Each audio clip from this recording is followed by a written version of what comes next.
पानी भिजवा देना यार बस, है ना।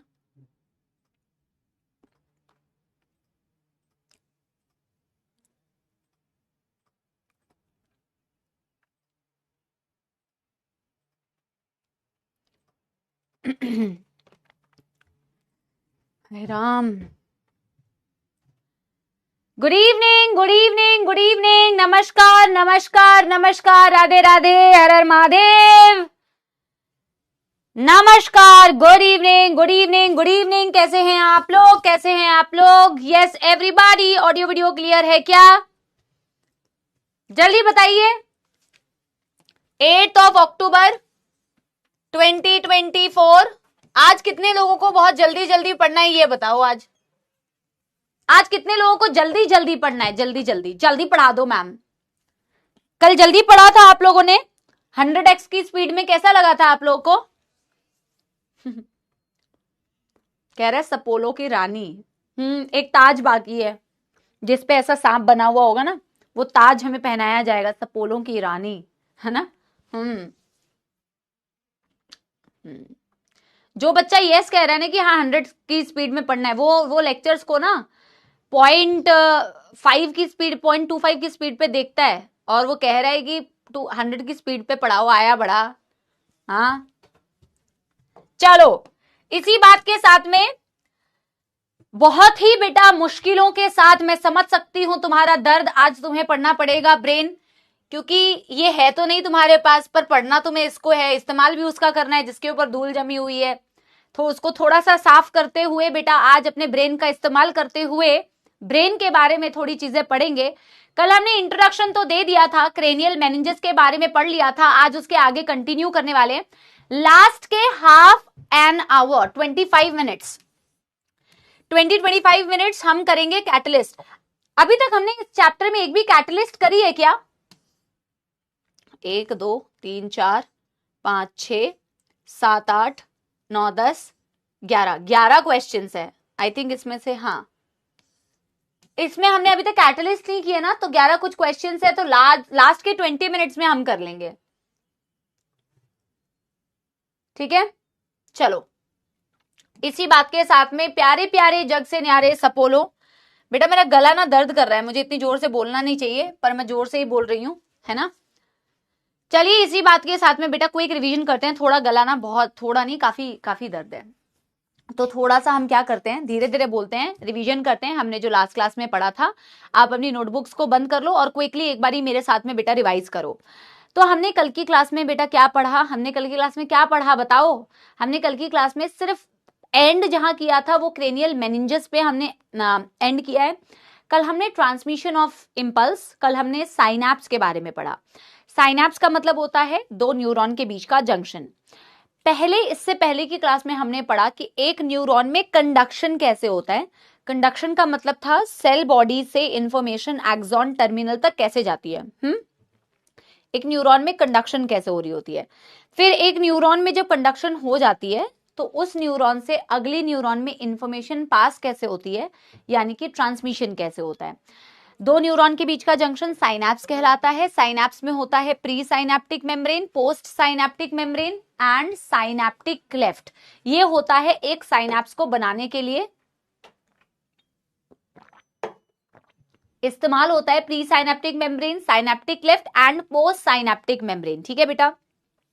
दो प्रकार के साइनैप्सेस होते हैं, इलेक्ट्रिकल साइनैप्सिस, केमिकल साइनैप्सिस। जो यूजुअली साइनैप्सिस के बारे में हम पढ़ते हैं वो साइनैप्स होता है हमारा chemical synapse. Electrical synapses are rare in our body. In electrical synapse the neurons are placed in close proximity, बहुत ज्यादा पास होते हैं, क्लेफ्ट बहुत कम होता है। In chemical synapses the clefts are more, cleft जो होता है दोनों के बीच का वो ज्यादा होता है। इलेक्ट्रिकल साइनैप्सिस में पास होते हैं और इनके बीच में होता है गैप जंक्शन। इनमें जो कम्युनिकेशन होता है ये बिल्कुल बेटा उस तरीके से होता है जैसे अक्रॉस अ सिंगल एक्सॉन आप पढ़ते हो। एक सिंगल न्यूरॉन के अक्रॉस जैसे आप आयंस का मूवमेंट करा के कम्युनिकेशन कराते हो, वैसा ही कुछ आप दो न्यूरॉन्स के बीच में इलेक्ट्रिकल साइनैप्सिस में देखते हो, बिकॉज वो आयंस के फॉर्म में कम्युनिकेट करते हैं। जब आप बेटा केमिकल साइनैप्सिस बोल रहे हो तो केमिकल साइनैप्सिस में जो कम्युनिकेशन हो रही है वो हो रही है न्यूरोट्रांसमीटर्स के फॉर्म में, ठीक है। इसीलिए केमिकल साइनैप्सिस यूनिडायरेक्शनल ट्रांसमिशन करते हैं, बट इलेक्ट्रिकल साइनेप्सिस में बाई डायरेक्शनल हो सकता है। गैप जंक्शंस हैं यहाँ इलेक्ट्रिकल में, केमिकल साइनेप्सिस में वो नहीं है। यहाँ बेटा फास्टर कंडक्शन होती है, यहाँ कंपैरेटिवली इलेक्ट्रिकल के स्लो ट्रांसमिशन होती है।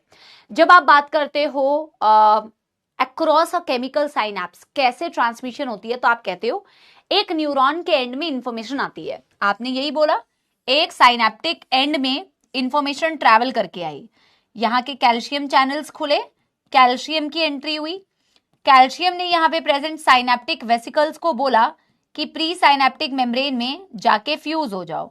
जैसे ये प्री साइनेप्टिक मेम्ब्रेन में फ्यूज हो जाएंगे तो यहां से बेटा chemicals called as neurotransmitters release हो जाएंगे।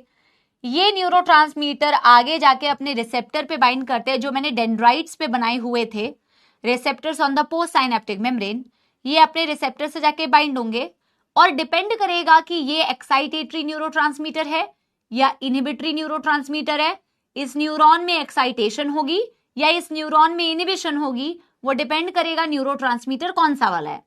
एक्साइटेटरी न्यूरोट्रांसमीटर की जो बाइंडिंग साइट्स होती है, जो चैनल्स ओपन होते हैं, वो सोडियम वाले चैनल्स ओपन करवाता है, और इनहिबिटरी न्यूरोट्रांसमीटर जो चैनल्स ओपन कराता है वो क्लोराइड चैनल्स ओपन कराता है। जिस वजह से मैंने पूरा कॉन्सेप्ट भी पढ़ाया था, एक्साइटेशन होती है या इनहिबिशन होती है। ये आपने cross a chemical synapse transmission कैसे होती है ये आपने पढ़ा। फिर बेटा हमने पढ़ा ब्रेन के बारे में, सेंट्रल नर्वस सिस्टम के बारे में, सीएनएस के बारे में सिर्फ इंट्रोडक्शन हमने दिया था। Consist of brain and spinal cord. Brain the control command centre of the body. Spinal cord के बारे में इस चैप्टर में पहले पढ़ाया जाता था, अब दिया नहीं हुआ है बेटा ज्यादा। Control and command centre of the body, major control brain से हो रहा है बेटा। Brain is a very important, very delicate, very soft बेटा ऑर्गन, जिसको की प्रोटेक्शन चाहिए। हार्ड स्कल है तुम्हारा, क्रेनियम है तुम्हारा, जो ब्रेन बॉक्स की तरह काम कर रहा है। वॉलनट लाइक होता है जब आप ब्रेन को देखते हो, और ब्रेन के अराउंड प्रोटेक्टिव कवरिंग्स होती हैं जिन्हें आप बोलते हो क्रेनियल मेनिंजस। आपने कल क्रेनियल मेनिंजस का डायग्राम बना लिया था, आज हम वहीं से कंटिन्यू करेंगे बेटा। हो सकता है डायग्राम एग्जैक्टली सेम ना बने, कोई दिक्कत नहीं है, आपने जो बनाया है आप वहीं से कंटिन्यू करना। रिवीजन में किसी को कोई दुख दर्द समस्या जो हमने कल पढ़ा था, ओ माय गॉड बहुत दर्द हो रहा है यार गला।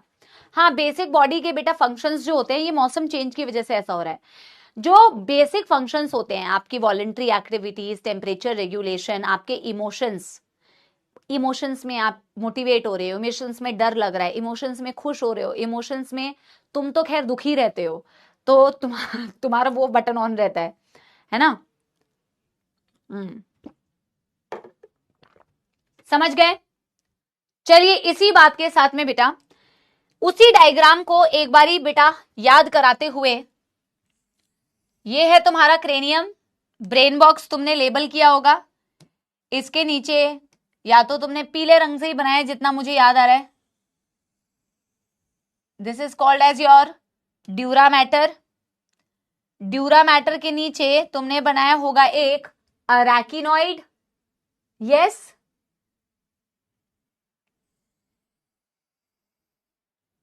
ऐसा सा तुमने एक लेयर बनाया होगा जिसे बोलते हैं, अरे यार स्पेस भी तो बनानी थी,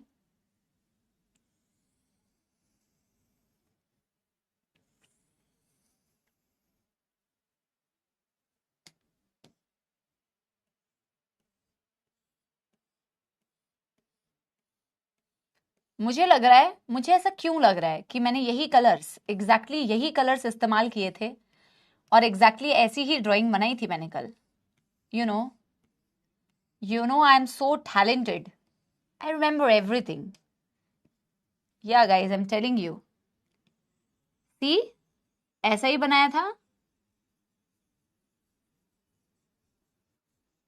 पाया मैटर या पिया मैटर, और यहां तुमने बनाया था तुम्हारा brain.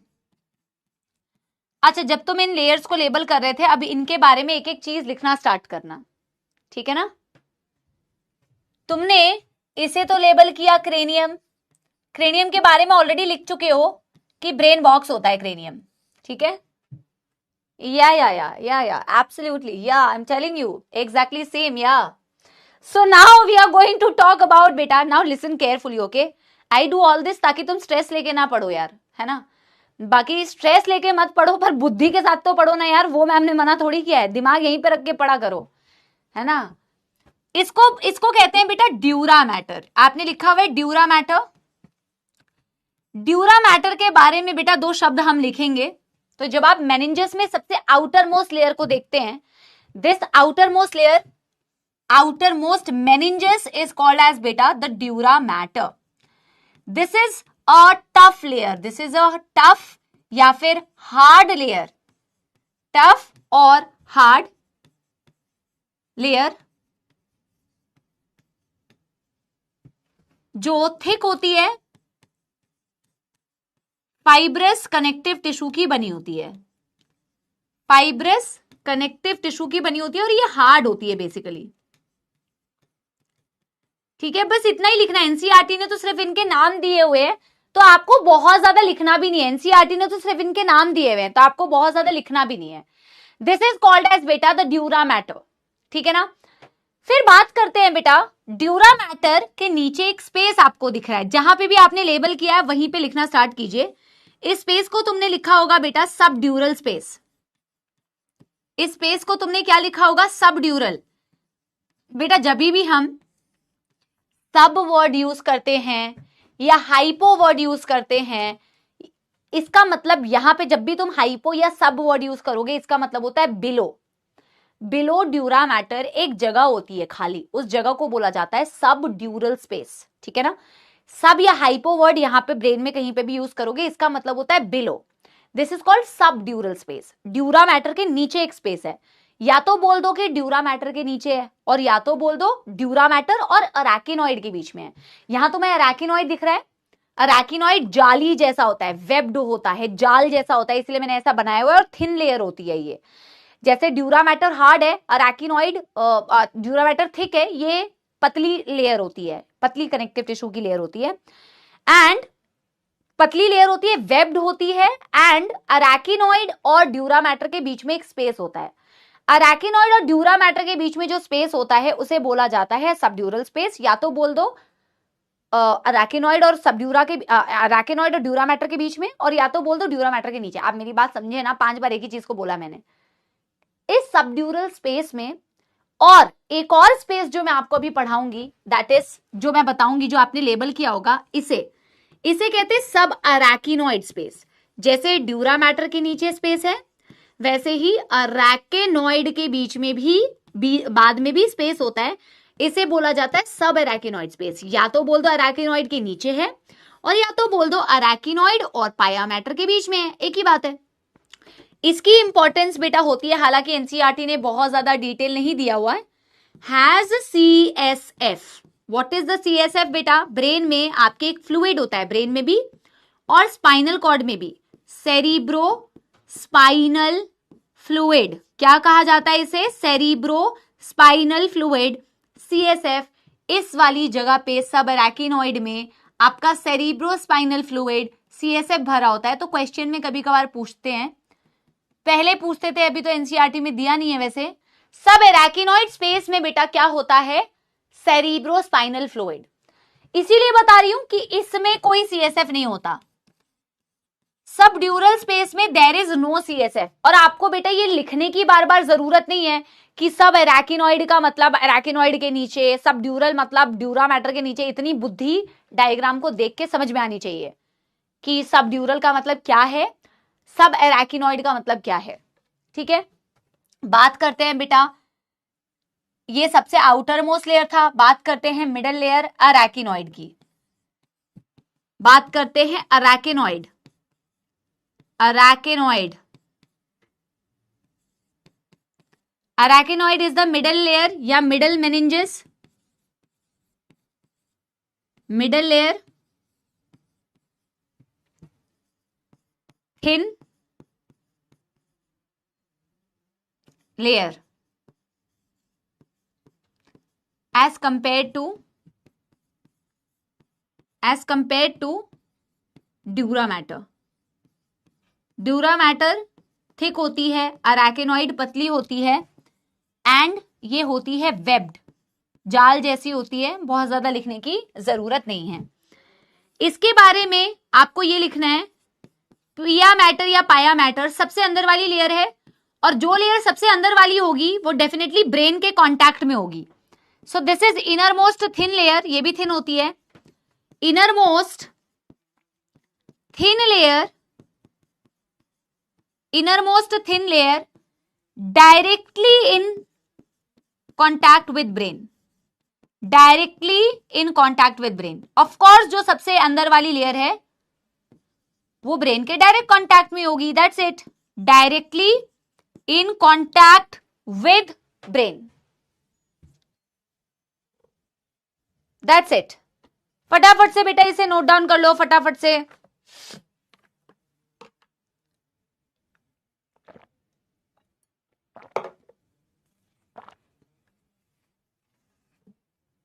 Done done done done done हो जाए तो एक थम्स अप दे देना बेटा.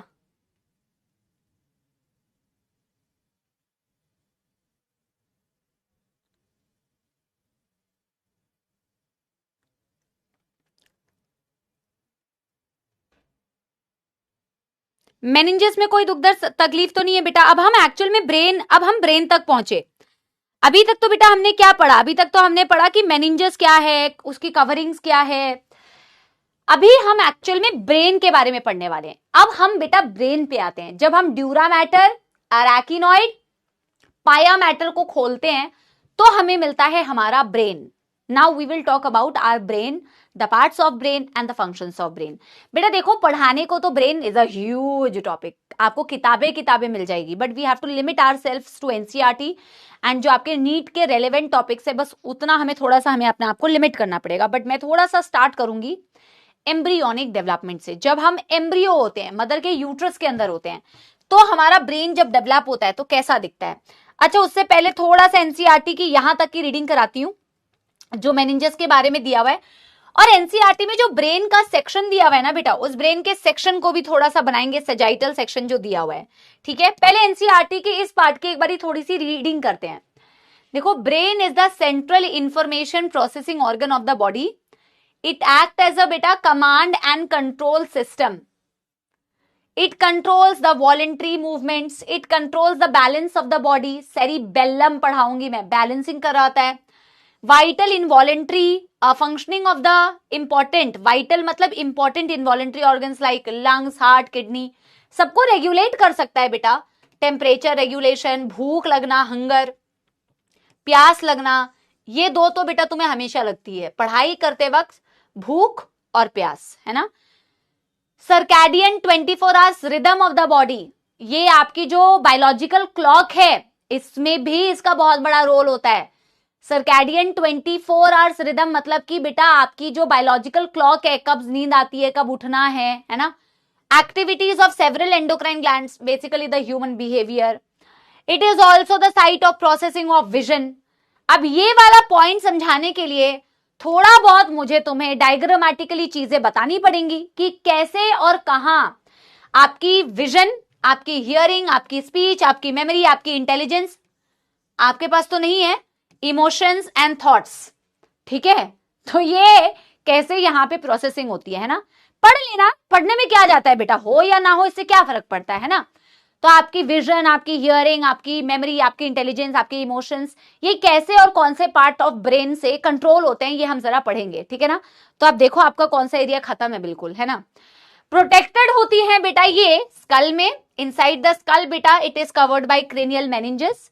मेनिंजेस होती हैं, आउटर लेयर होता है dura mater, very thin middle layer arachnoid and inner layer which is in contact with the brain tissue जिसे बोलते हैं पाया मैटर. ठीक है ना. The brain can be divided into 3 parts, forebrain, midbrain, hindbrain. अब पढ़ते हैं बेटा इसे. ठीक है ना, अब इसे पढ़ते हैं बच्चों. तो आओ बच्चों, तुम्हें सुनाए कहानी हमारे प्यारे प्यारे जग से न्यारे ब्रेन की. हम यही वाला सेक्शन बनाएंगे, सजाइटल सेक्शन. ठीक है, अभी फिलहाल तो बेटा चलो लिखो डेवलपमेंट ऑफ ब्रेन. लिखो development of brain. Development of brain. जब हम एम्ब्रियोनिक लाइफ में होते हैं तो हमारा ब्रेन कैसे डेवलप करना स्टार्ट करता है बहुत कहानी में नहीं जाएंगे बेटा, एकदम बहेंगे नहीं बेटा, लेकिन थोड़ा सा बताते हैं। जब हम एम्ब्रियोनिक लाइफ में होते हैं ना बेटा, तो हमारी ब्रेन की, अब मैं बहुत बड़ा डायग्राम इसलिए बना रही हूं, इतने तो तुम होते भी नहीं हो जितना मैं बना रही हूं, तुम्हारी साइज इतनी नहीं होगी एम्ब्रियोनिक लाइफ में, तो ब्रेन तो बहुत अलग बात है, बट ऐसे हमारे ब्रेन के बेटा 3 लोब्स होते हैं when we are in the embryonic stage. It looks like this, ऐसा दिखता है कुछ ब्रेन, ऐसा दिखता है कुछ ब्रेन।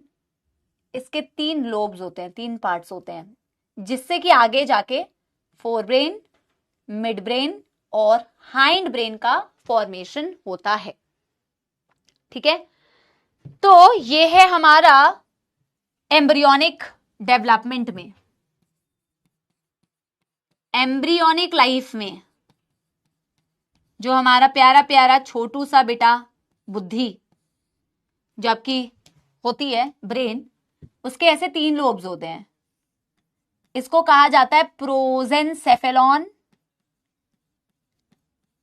इसमें से कौन सी चीज एग्जैक्टली कौन सा वर्ड एनसीईआरटी में दिया है वो मैं आपको बता दूंगी।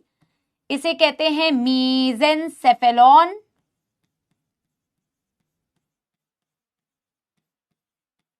और इसे कहते हैं बेटा रोम्बेनसेफेलॉन। थोड़ी मेडिकल वाली फीलिंग आ जाएगी, आगे तो तुम्हें पढ़ना ही है, इससे पीछा थोड़ी छूटेगा भाई, तुम इसी चीज के लिए तो इतनी फाइट मार रहे हो, आगे तो तुम्हें यही पढ़ना है, तो इसे बोलो साथ में। 3 लोब्स होते हैं अपन के, एक होता है प्रोजेंसेफेलॉन, एक होता है मीजेंसेफेलॉन, एक होता है rhombencephalon. There are these 3 lobes.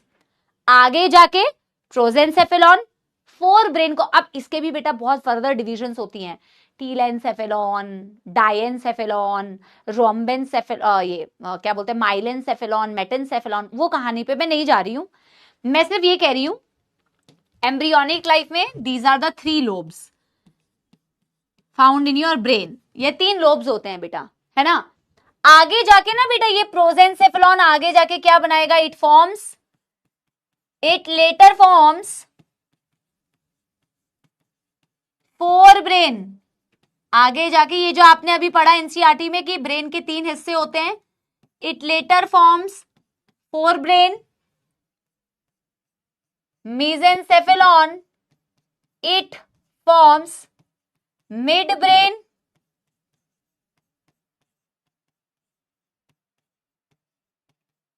it forms midbrain, and rhombencephalon it forms hindbrain। बेटा सबसे पहली चीज मैं आपको पता है अभी क्या बताऊंगी, अभी मैं सबसे पहली चीज आपको लिखवा देती हूं, फोर ब्रेन में कौन कौन से पार्ट्स आपको पढ़ने होते, कौन कौन से पार्ट्स हैं, और इनमें से कुछ कुछ पार्ट्स जो एनसीईआरटी में दिए हुए वो हम डिस्कस करेंगे। मिड ब्रेन में क्या क्या आता है, हाइंड ब्रेन में क्या क्या आता है, पहले हम इनके पार्ट्स को देख लेते हैं कि इनमें क्या क्या आते हैं, कौन कौन से पार्ट्स। जैसे फोर ब्रेन में सेरिब्रम आता है, फोर ब्रेन में ऑल्फैक्टरी लोब्स आते हैं, हिपोकैम्पस आता है, एमिगडाला आता है, थैलेमस आता है, हाइपोथैलेमस आता है। वैसे ही हाइंड ब्रेन में आपके पास सेरिबेलम आता है, पॉन्स आता है, मेड्यूला आता है। पहले ये लिख लेते हैं, फिर ब्रेन का एनसीईआरटी वाला डायग्राम एक बार बना के देख लेते हैं, फिर हम फोर ब्रेन को चालू करेंगे लिखना, ठीक है ना। थोड़ा सिस्टमैटिक वे में लिखोगे, सिस्टमैटिक वे में पढ़ोगे तो आपकी लर्निंग बेटर हो जाएगी ना, इजी हो जाएगी, क्योंकि इंफॉर्मेटिव चीजें हैं इसमें, इंफॉर्मेशन ही तो है ना। कहां पे मेमोरी, कहां पे इंटेलिजेंस, कहां पे ऑडिटरी नर्व आ रही है, कहां पे बेटा ऑल्फैक्टरी नर्व आ रही है, तो इंफॉर्मेशन ही तो है ना, है ना। ये हो गया है तो नेक्स्ट पेज करें, ये हो गया है तो अगले पेज में चले। यस एवरीवन, यस एवरीबॉडी, एक थम्स अप दे दीजिए, आगे बढ़ जाएं। डन डन आगे डन, धन्यवाद आशी। तो थोड़ा सा सिस्टमैटिक वे में करने के लिए लेट्स टॉक अबाउट बेटा what parts are included in forebrain, what parts are included in midbrain, what parts are included in hindbrain। हमें और इसमें से हमें क्या क्या पढ़ना है डिटेल में। जब मैं फोरब्रेन की बात करती हूं तो फोरब्रेन में सबसे पहले तो आता है बेटा, जिसके बारे में आप ब्रेन को इमेजिन करते हो ना, तो आप जो चीज इमेजिन एक्चुअल में करते हो वो करते हो सेरिब्रम। सेरिब्रम के बाद आएगा आपके पास, ऐसे लिख लो ना, लिम्बिक सिस्टम। लिम्बिक सिस्टम में क्या आता है? एमिगडेला। एमिगडेला बेटा इन टर्म्स को ना बोलना, क्योंकि आप पहली बार पढ़ रहे हैं, तो जिस शब्द को आप जितनी बार बोलेंगे उतनी ज्यादा उसकी क्लैरिटी होगी, ठीक है ना? Hippocampus, amygdala, limbic system, cerebrum, olfactory lobes, इसके बारे में एनसीईआरटी ने अभी दिया नहीं हुआ है, डिलीटेड है ये। ऑल्फैक्टरी लोब्स, एक होता है जिसे कहते हैं डायएनसेफेलॉन। डायएनसेफेलॉन, डायएनसेफेलॉन में देखो एपिथैलेमस डायएनसेफेलॉन का पार्ट तो है, बट ये नर्वस पार्ट नहीं है, ये इसका न्यूरल कोई कंट्रोल नहीं है। ब्रेन में है, मतलब डायएनसेफेलॉन का पार्ट है बट नॉन नर्वस पार्ट है, तो न्यूरल कोई पार्ट नहीं है, इसलिए ब्रेन में आप इसको यूजुअली इंक्लूड नहीं करते हो because this is non nervous part. पर डायएनसेफेलॉन जब वर्ड इस्तेमाल करते हो तो इसमें एपिथैलेमस भी आता है, आगे बताऊंगी मैं इस चीज को, आगे मैं बताऊंगी, अभी तो सिर्फ हम लिख रहे हैं बेटा। Epithalamus, thalamus, hypothalamus, hypothalamus. देखो मिड ब्रेन की कोई फर्दर डिवीजन नहीं है, तो बहुत ही अच्छी बात है। मिड ब्रेन में आपको कोई भी फर्दर पार्ट्स नहीं लिखने, ठीक है ना? हाइंड ब्रेन में फिर 3 पार्ट्स आपको लिखने हैं। इसके 3 पार्ट्स होते हैं, एक हो गया आपका पॉन्स, एक हो गया आपका सेरिबेलम, और एक हो गया आपका मेड्यूला। Medulla oblongata. पहले इसे लिख लीजिए, एक छवि बनाएंगे, हालांकि उस छवि की इंपॉर्टेंस सिर्फ इतनी है कि एनसीईआरटी की लेबलिंग से अगर आएगा ना बेटा, एनसीईआरटी की लेबलिंग अगर पूछे तो गलत ना हो, बस वही सिग्निफिकेंस है। पहले इसे बना लो।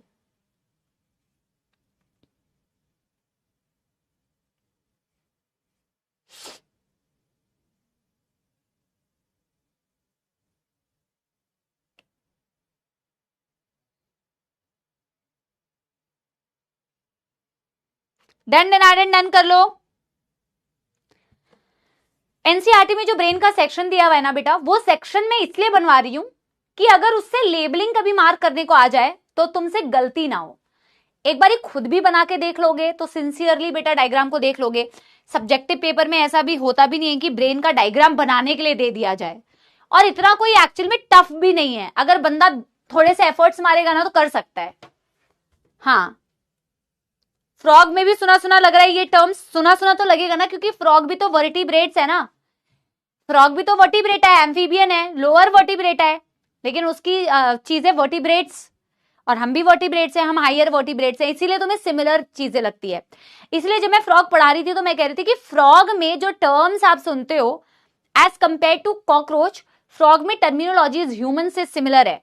हार्ट पढ़ लिया तुमने, लंग्स पढ़ लिया तुमने, एक्सक्रीटरी सिस्टम पढ़ लिया, या तुमने बेटा रिप्रोडक्टिव सिस्टम पढ़ा, तो सिमिलर टर्म्स होते हैं बिकॉज दे आर वर्टिब्रेट्स ना।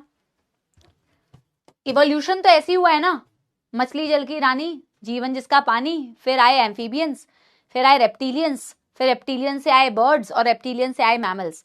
हमारी जो एंसेस्ट्री है वो भी ऐसी है। तो 12वीं कक्षा में अगर तुम पढ़ लिख के पहुंच गए गलती से, तो पढ़ने का बेटा सौभाग्य मिलेगा एवोल्यूशन चैप्टर, ठीक है? और वहां पे पढ़ोगे कैसे इवोल्यूशन हुआ है ना, कैसे इवॉल्व हुए हैं हम।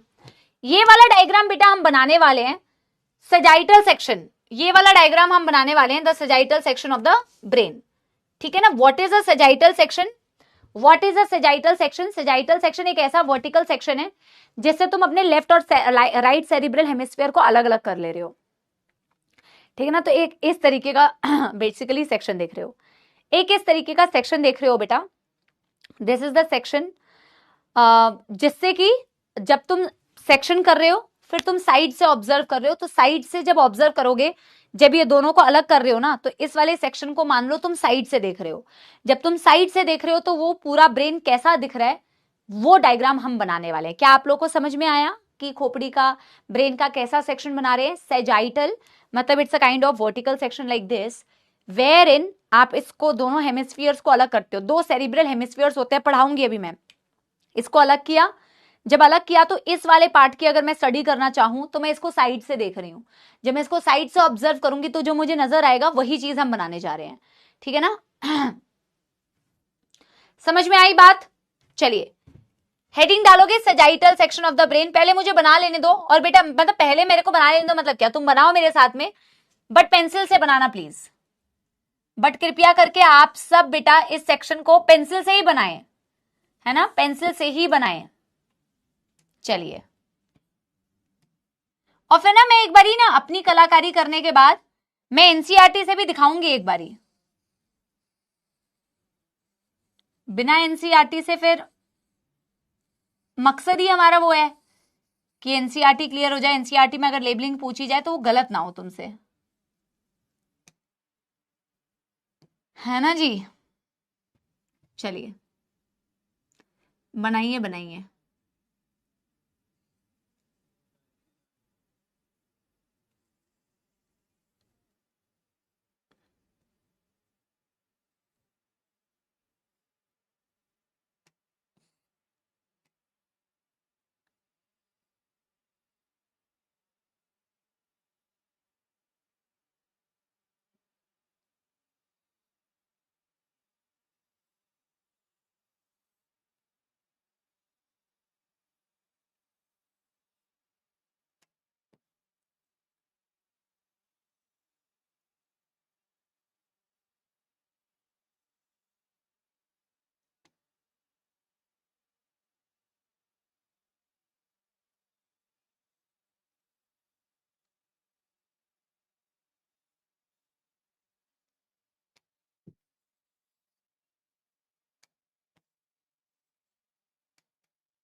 Not bad.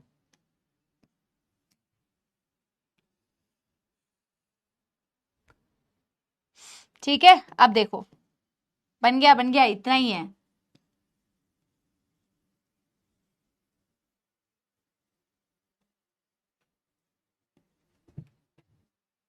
देखो देखो, यस एवरीबॉडी, देखो, अरे नो वॉइस क्या, मैंने बोला ही नहीं है कुछ। देखो कितना इजी है, इसमें सारे पार्ट्स को लेबल करना क्या मस्त इजी है, देखो सो इजी। इसको थोड़ा बोल्ड कर देते हैं,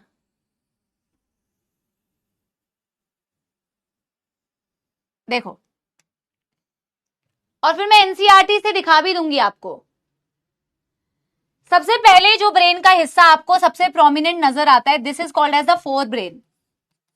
आपको मैं बता दूं, ब्रेन में सबसे जो मेजर हिस्सा होता है वो हिस्सा होता है आपके फोर ब्रेन मत लिखो, सेरिब्रम, सेरिब्रम लिख लो ऐसे।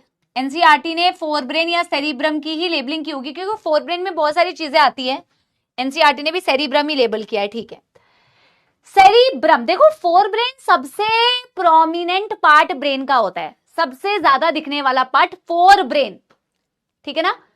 अरे इतना तो इजी डायग्राम है, मैं डायग्राम बनाना सिखाऊं कैसे बनाना, देखो सब मैं बनाना सिखा दे रही हूं साइड में आप लोगों को, है ना। देखो पहले ब्रेन बनाओ ऐसे करके, बाउंड्री ब्रेन की बनाओ, फिर जो मैंने येलो वाला स्ट्रक्चर बनाया फिर तुम ये येलो वाला स्ट्रक्चर ऐसे बनाओ, सिखा रही हूं कैसे बनाना है।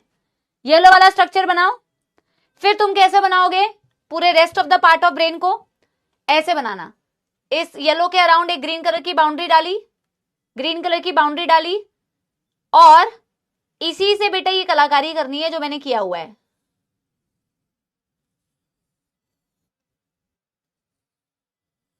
ये जो मैंने किया हुआ है कलाकारी, इसी से तो करना है। क्या है इसमें डिफिकल्ट, बस इसमें मैंने थोड़ा बेटर तरीके से बनाया, बट मैंने ऐसे बनाना सिखा तो दिया, इजी तो है, ठीक है ना। तो आपके ब्रेन का सबसे जो प्रोमिनेंट पार्ट होता है वो होता है फोर ब्रेन, और फोर ब्रेन में भी जो सबसे प्रोमिनेंट होता है वो होता है सेरिब्रम। अच्छा, जब आप ब्रेन को इमेजिन करते हो तो क्या इमेजिन कर पा रहे हो, जैसे तुम्हें मैं ब्रेन सोचने के लिए बोलूं तो क्या तुम वही वाली चीज इमेजिन कर रहे हो जो सरफेस ऐसा दिखता है, कॉन्व्यूलेटेड, ऐसा ऐसा लाइट पिंक कलर का तुम इमेजिन कर पाओगे, जिसकी सरफेस ऐसी दिखती है मानो जैसे फोल्डेड हो? क्या ये इमेजिन कर पा रहे हो? यस। एक्चुअल में जब तुम इमेजिन करते हो, तुम सेरिब्रम को इमेजिन करते हो। जब भी तुम इमेजिनेशन करते हो ब्रेन को, तो ऑफ कोर्स तुम सेरिब्रम को इमेजिन कर पाते हो, जिसकी सरफेस ऐसी फोल्डेड होती है। ऐसा लगता है उसको टच कर देंगे तो कितनी सॉफ्ट है वो, है ना? Yes, we all imagine, when we imagine brain, we imagine that only. So cerebrum is the most prominent part of the brain, जिसके बारे में हमें सबसे ज्यादा पढ़ना भी है एनसीईआरटी में, सबसे ज्यादा उसके बारे में ही दिया हुआ। इसकी लेबलिंग कभी गलत नहीं होती है, बाकी चीजों की कहां गलती होती है और फिर एनसीईआरटी से देख लेना, क्योंकि डायग्राम बेस्ड क्वेश्चंस आने लग गए, इसी रीजन से बनवा रही हूं, वरना कोई पेंटिंग कराने का मेरे को शौक नहीं है ना। एक तो ये दिखाया हुआ एनसीईआरटी ने, एक दिखाया हुआ है बेटा ये, एक दिखाया हुआ है ये येलो वाला स्ट्रक्चर, इसे कहा जाता है कॉर्पस कैलोसम। मैं आगे बताऊंगी ये क्या होता है, अभी तो आप सिर्फ लेबल करो। इसे कहते हैं कॉर्पस कैलोसम। होता क्या है बताऊंगी। दिस इज कॉर्पस कैलोसम, ठीक है ना? ये फोर ब्रेन का हिस्सा है। फोर ब्रेन का एक और हिस्सा यहां पे दिखाया होगा, इसे लेबल किया है थैलेमस, ब्लू कलर का दिखाया है, इसे कहते हैं थैलेमस, इसे कहते हैं थैलेमस। थैलेमस के नीचे कोई ऐसा सिग्निफिकेंट एरिया नहीं है थैलेमस का, रैंडमली दिखाया है, पर मैं आपको समझाऊंगी ये आगे। This is thalamus. थैलेमस के नीचे होता है ये अरे यार कैसे लेबल करें, ये हिस्सा होता है थैलेमस के नीचे, क्योंकि हाइपो वर्ड यूज कर रहे हैं, इसे कहते हैं हाइपोथैलेमस, इसे कहते हैं hypothalamus. So you have thalamus and then you have hypothalamus. ये थैलेमस, थैलेमस के नीचे है हाइपोथैलेमस, ठीक है? यहां पे दिखाया हुआ है बेटा, यहां दिखाया हुआ है बेटा, हियर यू हैव ये वाला एरिया जो थैलेमस हाइपोथैलेमस के नीचे होता है। बेटा समझना, क्योंकि आगे मैं आपको बताऊंगी। मान लो अगर मैं इस एरिया को बोल रही हूं कि ये एरिया तुम्हारा थैलेमस का एरिया है, ये एरिया तुम्हारा थैलेमस का एरिया है, थैलेमस के नीचे वाले एरिया तुम्हारे हाइपोथैलेमस का एरिया है, इनके नीचे और नीचे जाओगे तो नीचे वाला हिस्सा होता है मिड ब्रेन का। दिस हिस्सा is called as midbrain. मैं एनसीईआरटी से भी अभी दिखाऊंगी, क्योंकि ना मिड ब्रेन की लोकेशन एनसीईआरटी में दी है कि midbrain is located between thalamus hypothalamus of forebrain. Midbrain की जब पोजीशन एक्सप्लेन करते हैं तो कहते हैं मिड ब्रेन जो होता है थैलेमस हाइपोथैलेमस और पॉन्स के बीच में लोकेटेड होता है। This is pons. आपको इस डायग्राम में दिख भी रहा है कि मिड ब्रेन की जो पोजीशन होती है ना बेटा, ये पोजीशन होती है पॉन्स और हाइपोथैलेमस थैलेमस के बीच में। This is midbrain, this is thalamus hypothalamus and this is pons. तो इनके बीच में होता है midbrain. That's why it is very important to draw the diagram and to understand. Clear है? पॉन्स कंटिन्यू होता है आगे, मेड्यूला कहते हैं इसे, मेड्यूला ऑब्लोंगेटा भी कहते हैं, और मेड्यूला ऑब्लोंगेटा फाइनली कंटिन्यू करता है एज स्पाइनल कॉर्ड, क्योंकि हम कहते हैं, फ्रॉग में भी आपने पढ़ा है, medulla oblongata continues as spinal cord. Medulla oblongata continues as spinal cord. और ये जो बेटा तुम्हें दिख रहा है पेड़ जैसा अपीयरेंस, ट्री लाइक अपीयरेंस, इसे ट्री ऑफ लाइफ भी कहते हैं, इसे कहा जाता है सेरिबेलम। ल पे फोकस कीजिए यहां, सेरिबेलम, बिकॉज मेरे सपोले सेरिबेलम में और सेरिब्रम में बहुत ज्यादा कंफ्यूज होते हैं। सेरिब्रम अलग, सेरिबेलम अलग। डन डनाडन डन कीजिए, दैट्स इट।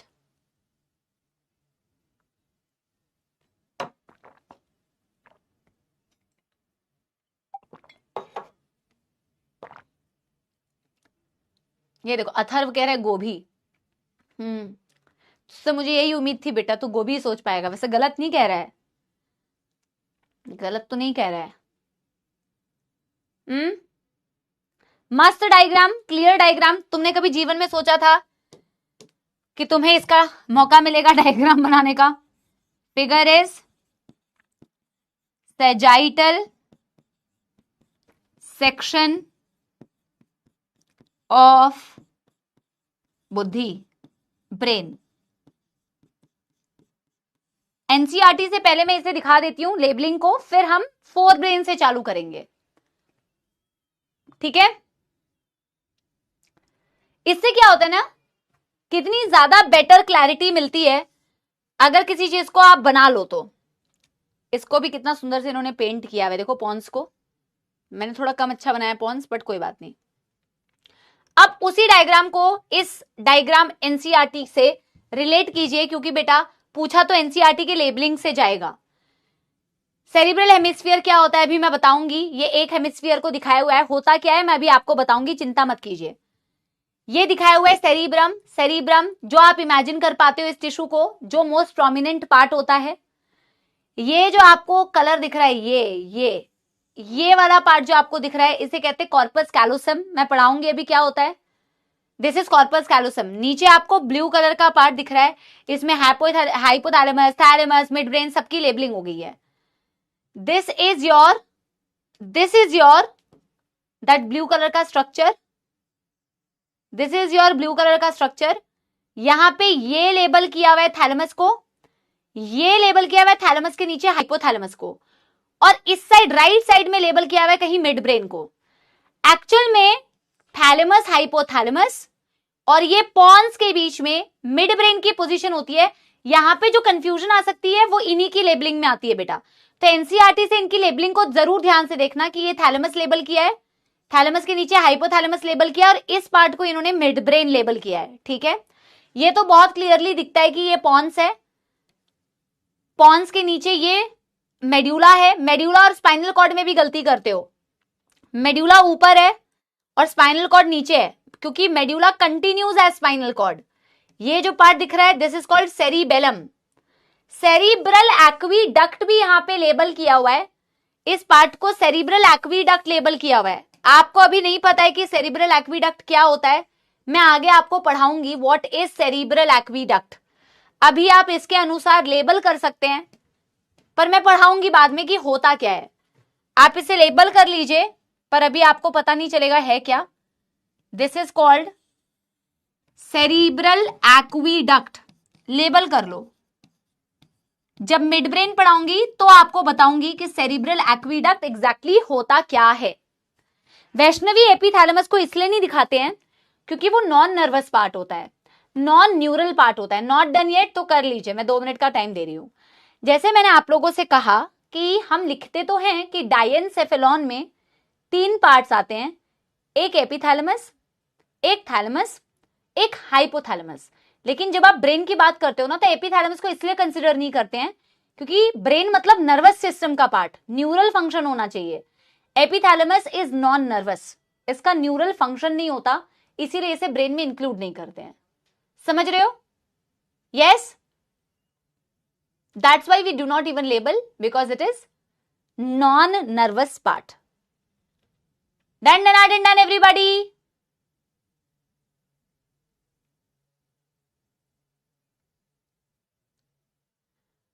अब हम शुरू करेंगे 4 ब्रेन से। We are going to start with बेटा 4 ब्रेन, और 4 ब्रेन में हम सेरिब्रम से शुरू करने वाले हैं, ठीक है ना। लिम्बिक सिस्टम, अरे अभी पढ़ाया ही नहीं है, पहले ही तुम्हें सारे टॉपिक्स पढ़ लेने हैं। लिम्बिक सिस्टम क्या होता है, सब्र तो करो। जो पढ़ाया नहीं है आगे बढ़ के उचक उचक के उसके सवाल पूछने हैं। देखो सबसे पहले हम शुरू करने जा रहे हैं बेटा हमारे 4 ब्रेन से, और 4 ब्रेन में भी हम सबसे पहले ब्रेन पढ़ने से पहले बोर्ड को तो देखो कैसे मौत आ रही है,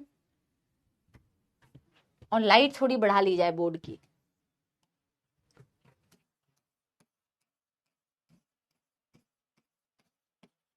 हाँ चलो, 4 brain.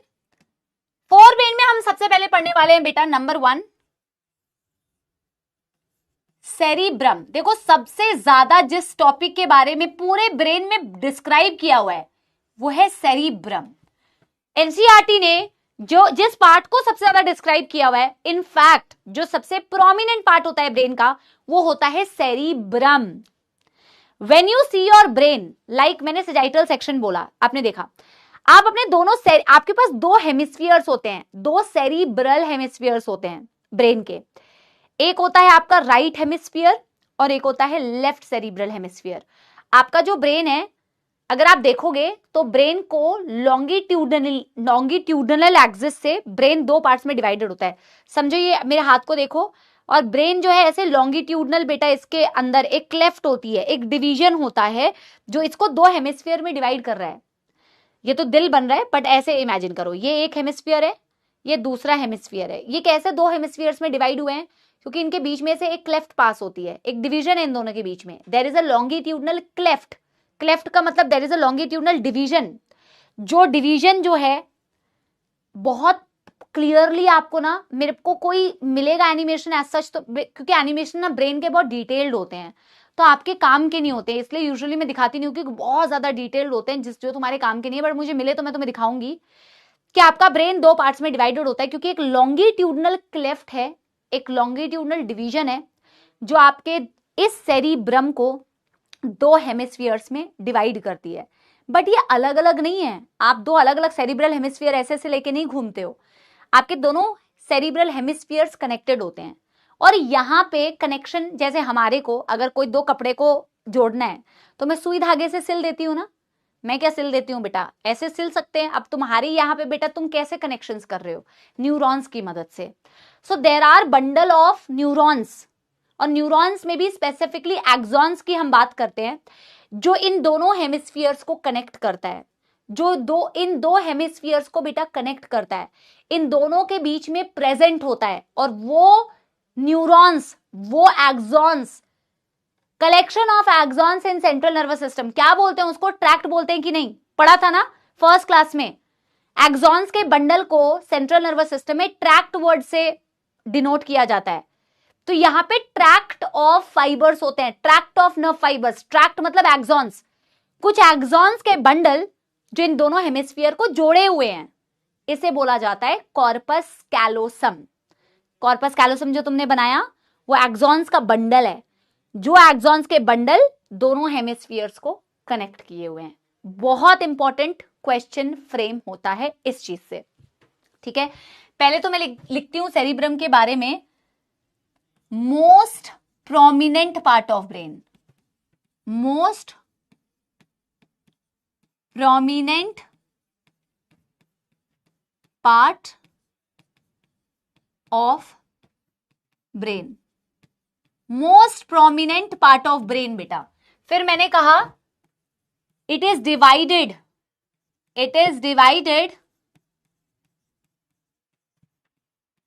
with the help of a longitudinal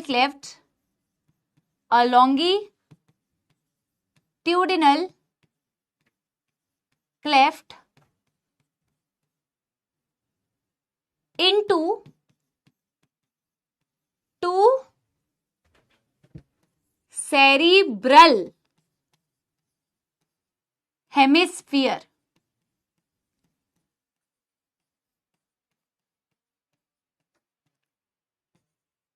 Corpus callosum.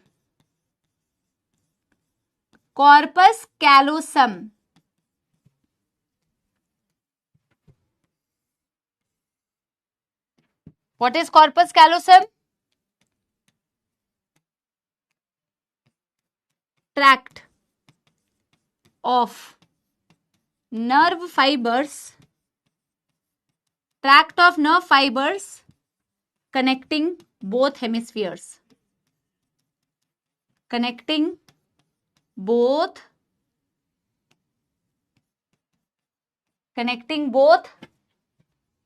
hemispheres.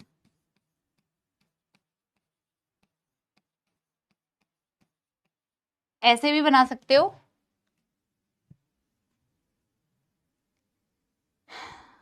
मान लो ऐसे दिखा देती हूं मैं ना,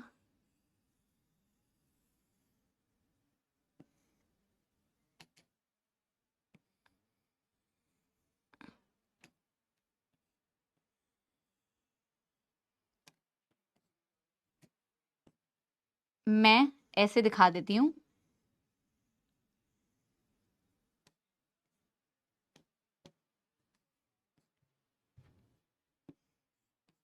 कॉर्पस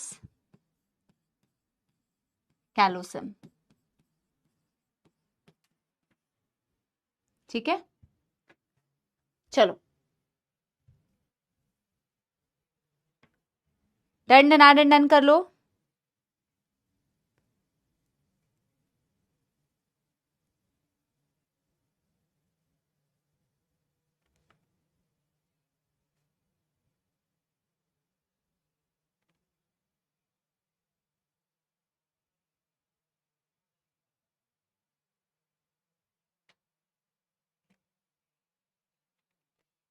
डन हो गया।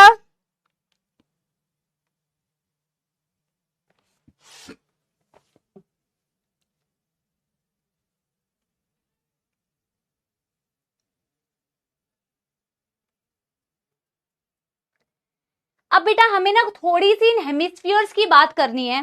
हालांकि एनसीईआरटी ने हेमिस्फीयर्स के बारे में ज्यादा दिया नहीं हुआ है, पर एनसीईआरटी ने ये दिया हुआ है कि ब्रेन में आपकी बहुत सारी चीजों की क्या बोलते हैं प्रोसेसिंग होती है।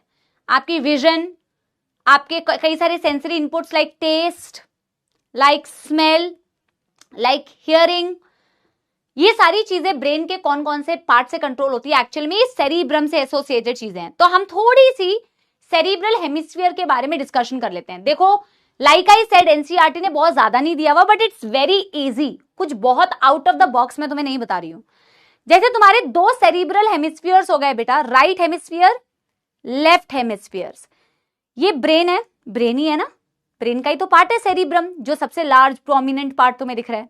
जैसे तुम बोन्स के नाम पढ़ते हो ना बेटा, fore brain, sorry frontal bone, parietal bone, temporal bone, occipital bone, exactly उसी पोजीशन पर जो सेरिब्रम का एरिया होता है उसका नाम हो जाता है frontal lobe, parietal lobe, occipital lobe, temporal lobe. जैसे अगर मैं कहूं ये मेरा राइट सेरिब्रल हेमिस्फीयर है, मेरे सेरिब्रम का ये वाला हिस्सा कहलाएगा फ्रंटल लोब, मेरे सेरिब्रम का ये वाला हिस्सा कहलाएगा पैराइटल लोब, मेरे सेरिब्रम का ये वाला हिस्सा कहलाएगा टेम्पोरल लोब, मेरे सेरिब्रम का ये वाला हिस्सा कहलाएगा ऑसिपिटल लोब।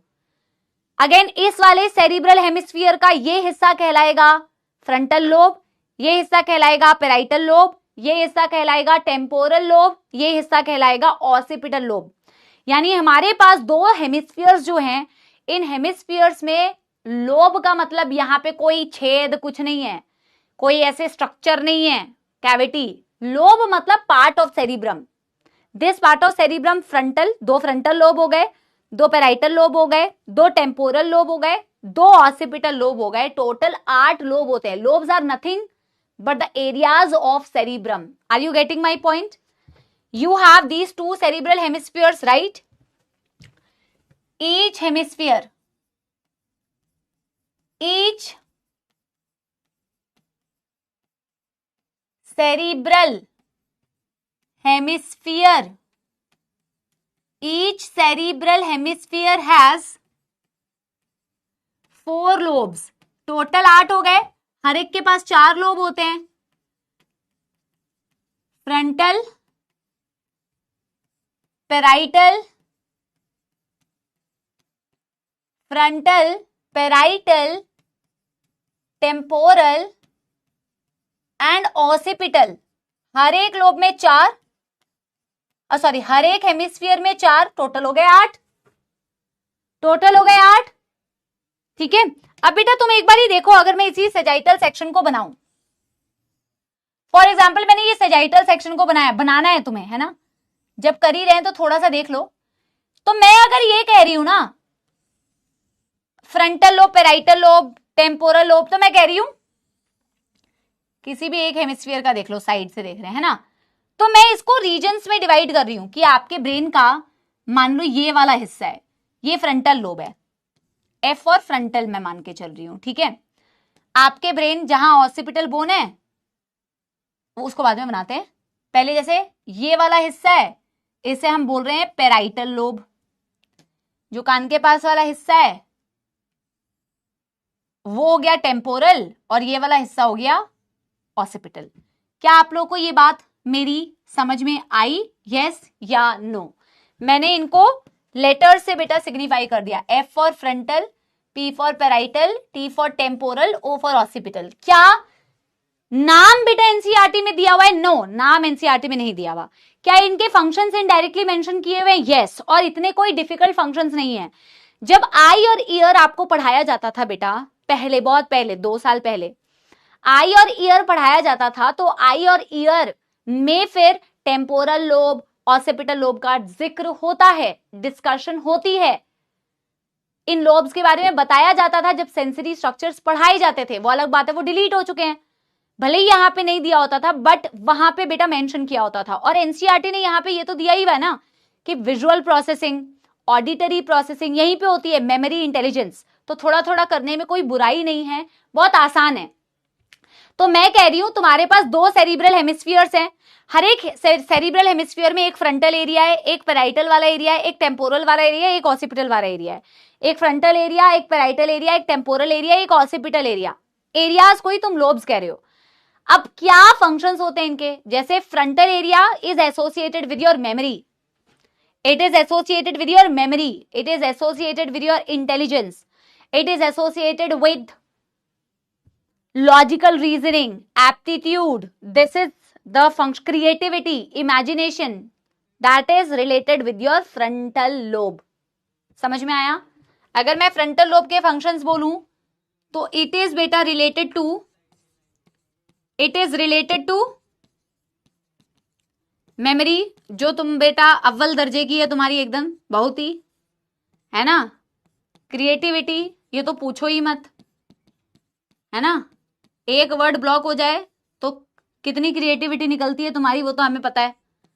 क्रिएटिविटी, इमेजिनेशन, ये तो बेटा क्या ही बताऊं, जैसे ही बोलो ना ब्रेन इमेजिन करो, या इसको इमेजिन कर पा रहे हो बेटा, इमेजिन कर पा रहे हो, तो तुम्हारी सारी शक्तियां बेटा उसी वक्त धरी की धरी रह जाती है। Memory, creativity, imagination, logical reasoning, ये तो तुमसे बेटा क्या ही पूछना, लॉजिकल रीजनिंग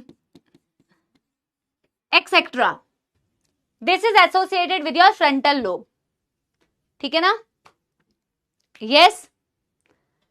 जब तुम बात करते हो बेटा, जब तुम बात करते हो ऑसिपिटल लोब की, तो मैं आपको बता दूं, आपको जो आप जो देख पा रहे हो, देखने के लिए बहुत सारी चीजें रिस्पॉन्सिबल है।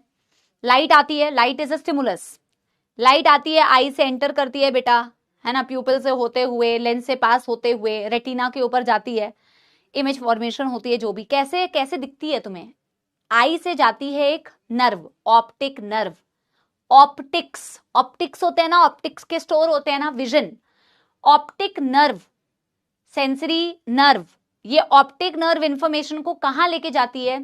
ये इंफॉर्मेशन को लेके जाती है ब्रेन में, ताकि आप जो देख रहे हैं उसकी एनालिसिस कर पाओ, जिससे तुम्हें समझ में आए क्या देख रहे हो।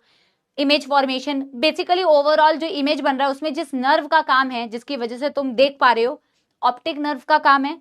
ये ऑप्टिक नर्व उसकी प्रोसेसिंग, इंफॉर्मेशन की प्रोसेसिंग ब्रेन के किस एरिया में इंफॉर्मेशन को लेके जाती है? Occipital lobe of the brain.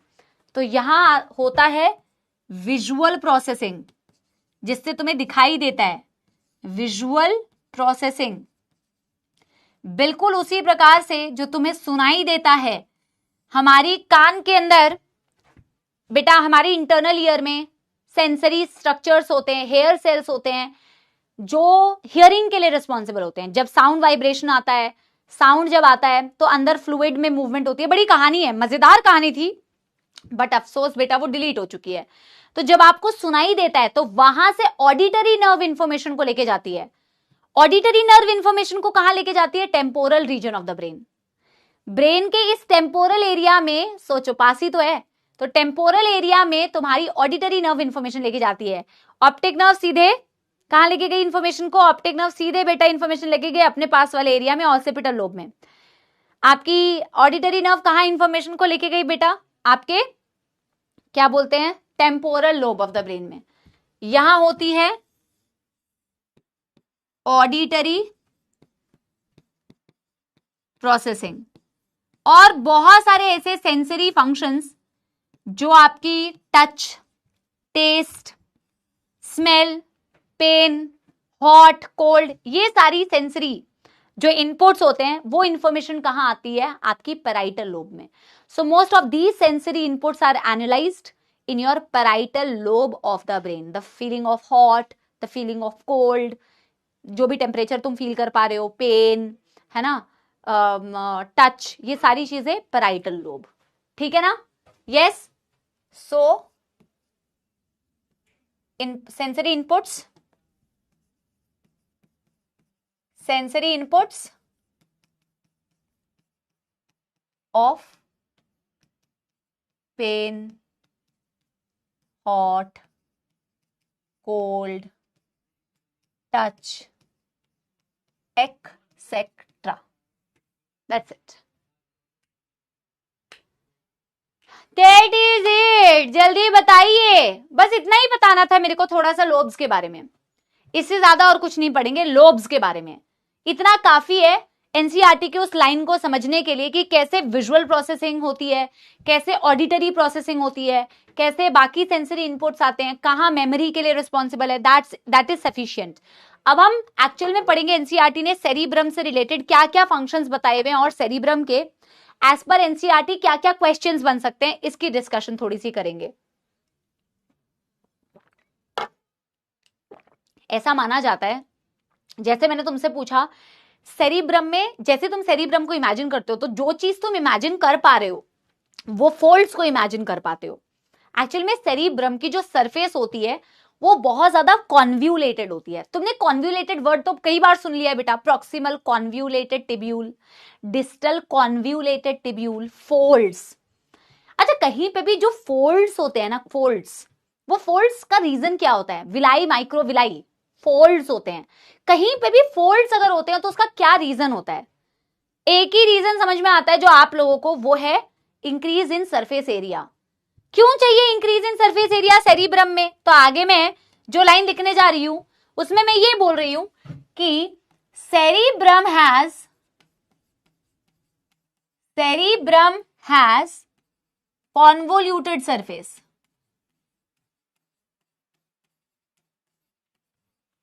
Cerebrum का सरफेस बड़ा कॉन्व्यूलेटेड होता है. मोर एंड मोर न्यूरॉन्स, है ना, जितने ज्यादा न्यूरॉन उतनी ज्यादा बुद्धि, जिसका इस्तेमाल ना करो तो कोई फायदा नहीं है ना. To accommodate more and more neurons.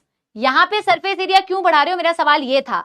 Increase surface area तो मुझे भी बताइए, कौन सी नई बात बताई है तुमने यार. यहां सेरिब्रम को देखोगे तो सेरिब्रम में ऐसे फोल्ड्स होते हैं.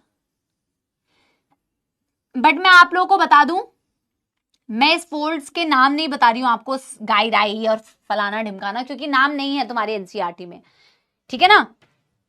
इसको ना दूसरे कलर से बनाते हैं, इसीलिए ताकि मैं अभी तुम्हें ग्रे मैटर, व्हाइट मैटर अच्छे से समझा पाऊं. ठीक है, डायग्राम को बनाइए.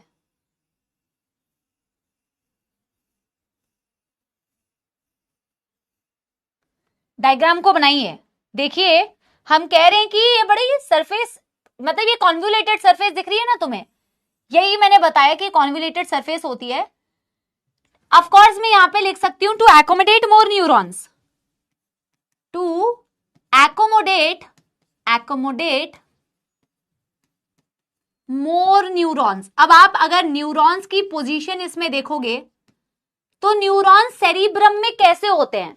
जैसे सेरिब्रम का आउटर सरफेस तुम अगर ऑब्जर्व करो तो वो ग्रे कलर का नजर आता है, और सेरिब्रम में अंदर की तरफ चले जाओ तो वो एरिया व्हाइट कलर का नजर आता है. इसे ग्रे मैटर और व्हाइट मैटर के नाम से जानते हैं.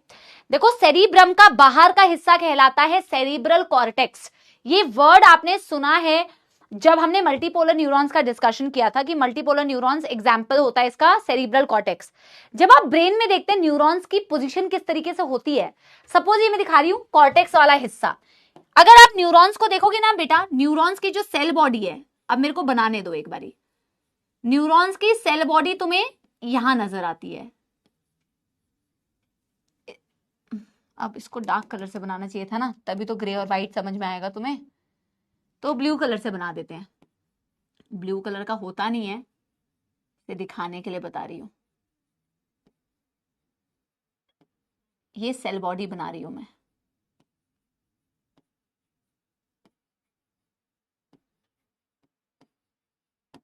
और मैं ये बना रही हूं इसके एक्सॉन्स।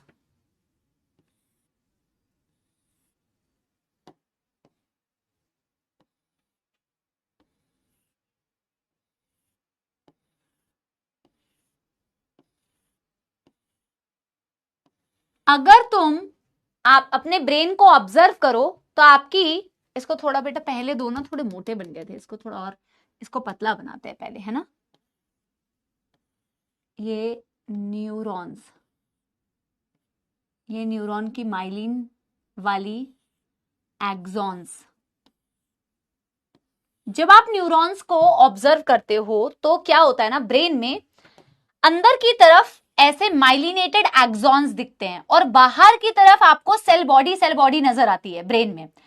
सेल बॉडी जहां पे भी प्रेजेंट होती है ना बेटा, वो एरिया ग्रे कलर का नजर आता है। ये आउटर सरफेस पे ये मैंने न्यूरॉन्स बनाए हुए हैं।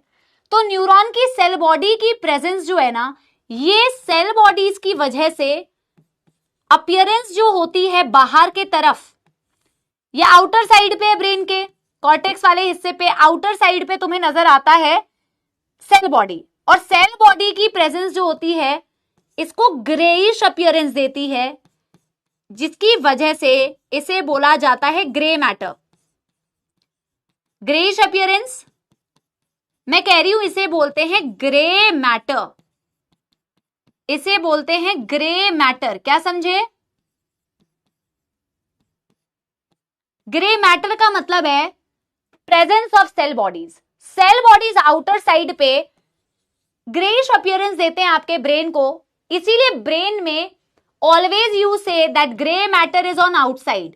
लेकिन जब वही तुम अंदर की तरफ देखोगे, और तुम्हें जब मैंने न्यूरॉन्स पढ़ाया था तो मैंने तुम्हें ये बताया भी था कि न्यूरॉन्स आपकी सेंट्रल नर्वस सिस्टम में माइलिनेटेड न्यूरॉन्स होती है अधिकतर, most commonly found myelinated neuron.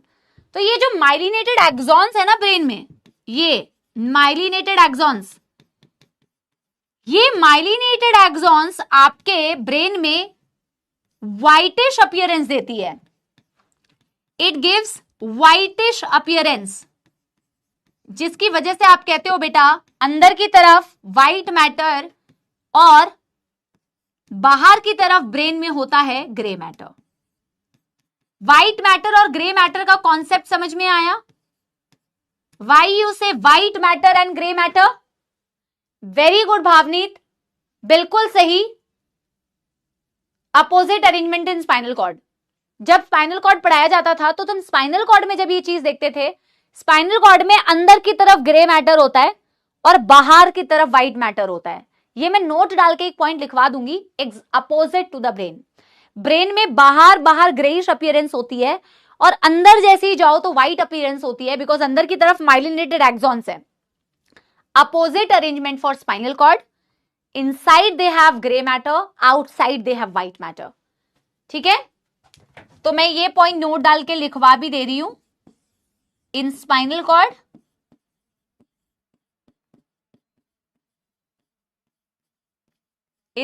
Cord grey matter outside, sorry, grey matter inside and white matter outside, and white matter outside. That's it. Cerebrum का तो फंक्शन देख लेते हैं बेटा, और सेरिब्रम का फंक्शन देखने के बाद हम फिर वो क्वेश्चंस करेंगे। ठीक है, लास्ट 20 मिनट्स। 10th में था, वेरी गुड। यस आकांक्षा, पढ़ाई कर यार, है ना।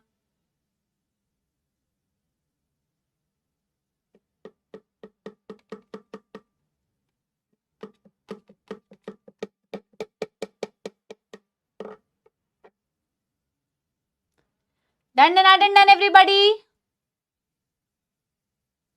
गायराई और सलकाई नहीं बता रही हूं क्योंकि एनसीईआरटी में नहीं दिया हुआ बेटा। ठीक है,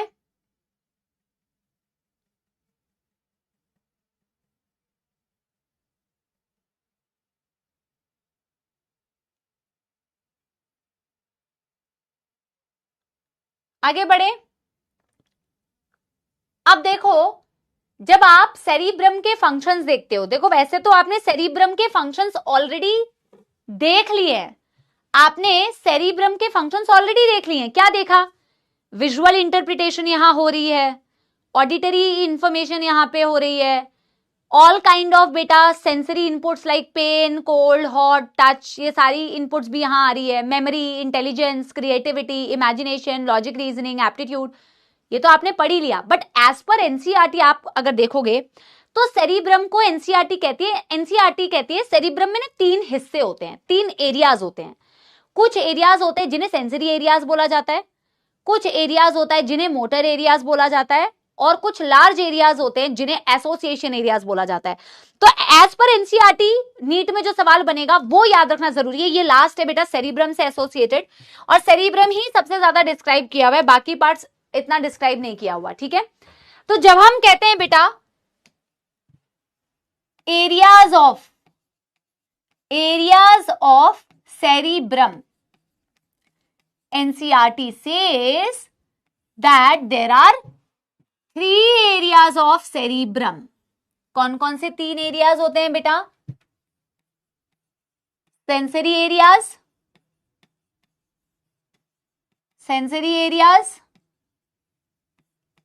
मोटर एरियाज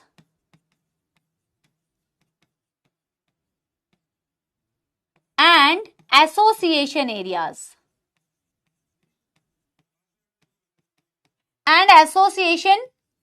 एरियाज।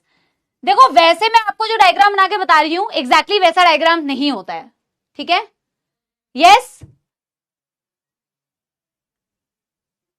बेटा, ज्यादा अगर कमेंट बाजी करोगे तो ब्लॉक भी हो जाओगे और कमेंट्स को ऑफ करने का भी ऑप्शन है। ठीक है ना, और बाकी बच्चे पढ़ लो चुपचाप से। Sensory areas, motor areas, association areas, there are 3 areas in your cerebrum. ठीक है ना, जैसा मैं डायग्राम बना के बता रही हूं वैसा एग्जैक्टली वैसा नहीं होता, लेकिन इनके फंक्शंस जो है एनसीईआरटी में क्या दिए हुए हैं। एक तो सबसे पहले आपसे पूछेंगे एरियाज कौन कौन से होते हैं। सेरिब्रम में 3 एरियाज होते हैं, कोई डिफाइंड नहीं है कि ये एरिया सेंसरी है, ये एरिया मोटर है, ये एरिया एसोसिएशन है। कहीं कहीं सेंसरी एरियाज है, कहीं कहीं मोटर एरियाज है, कहीं कहीं एसोसिएशन एरियाज है। समझ रहे हो क्या गलत है?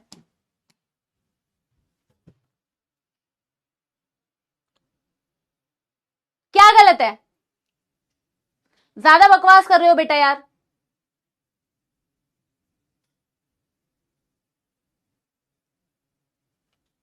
हद है। अभी मैं लिखूंगी, जितने बच्चे ये लिख रहे हैं ना उनका नाम ब्लॉक करा दिया जाए, सही होगा? परमानेंट ब्लॉक हो जाओगे तो स्पैम करने आ जाते हैं, पढ़ाई लिखाई बिल्कुल खाली बैठे जीवन में। क्या गलत है नोट में? लिखा है white matter outside, grey matter inside. पागल ना हो तो। ऐसे बेटा डिफाइंड नहीं होता, बट मैं समझाने के लिए ऐसे बता देती हूं। इसको ऐसे बताने का एक रीजन है, अभी मैं आपको समझाती हूं। ऐसे कोई डिफाइन नहीं होता बेटा कि आपके कुछ मतलब एक पर्टिकुलर एरिया को सेंसरी एरिया बोला, एक पर्टिकुलर एरिया को एसोसिएशन एरिया बोला, ऐसे डिफाइंड नहीं होता। अब मैं आपको पहले समझा देती हूं, फिर बेटा आगे बढ़ेंगे क्वेश्चंस की तरफ, क्योंकि this will be the last thing, है ना। Association area and this is the motor area, this is the motor area. समझना मेरी बात बेटा, समझना बेटा मेरी बात, ठीक है? यस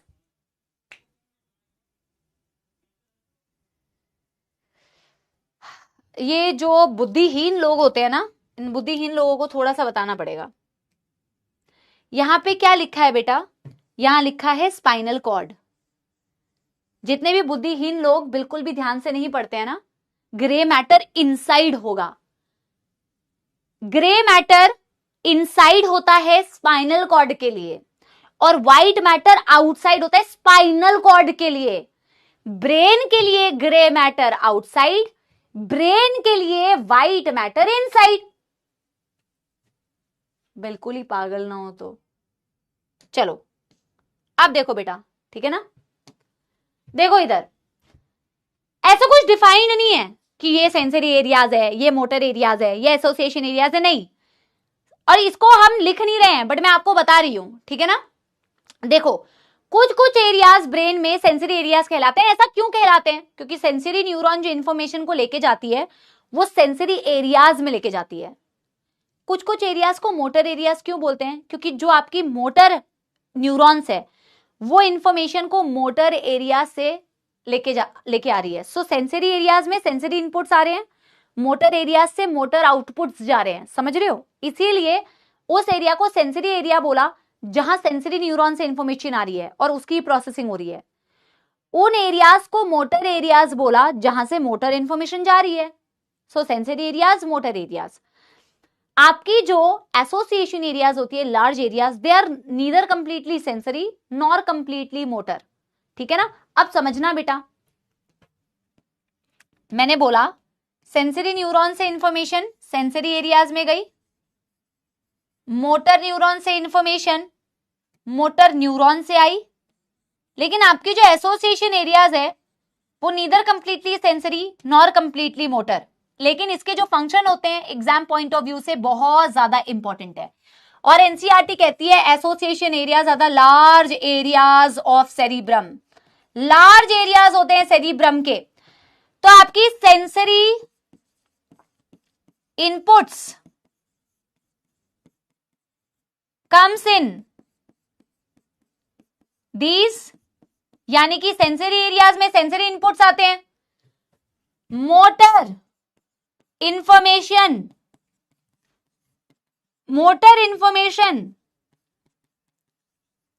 goes by these, यहां से मोटर इंफॉर्मेशन जा रही है। जो भी मोटर एक्टिविटी होगी, मोटर का मतलब क्या है? ब्रेन से ऑर्गन तक पहुंचना। वो कहां से जाएगी बेटा? वो मोटर एरिया से जाएगी।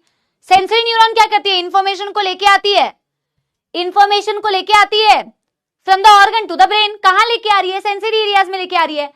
Association areas are associated with, they are associated with beta three things. They are associated with memory, they are associated with beta memory, they are associated with beta communication,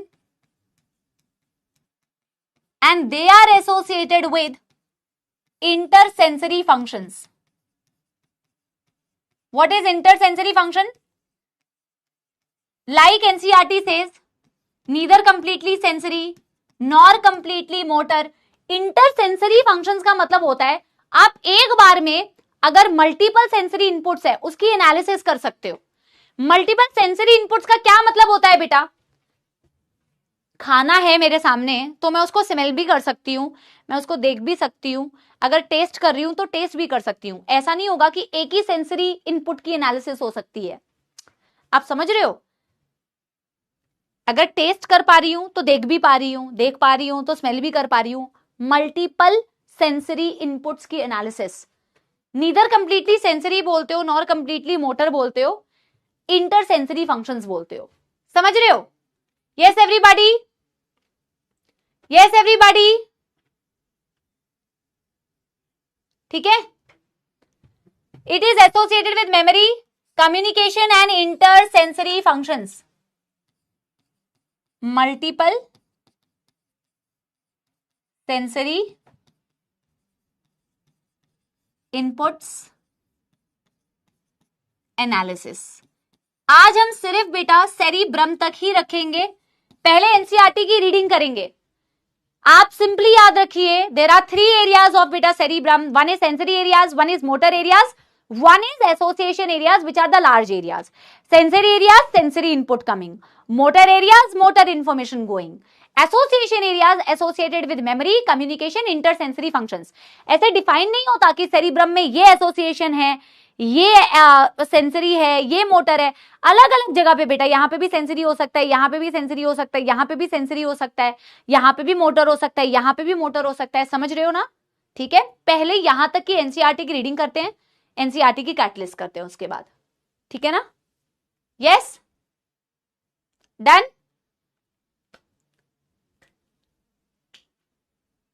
चलो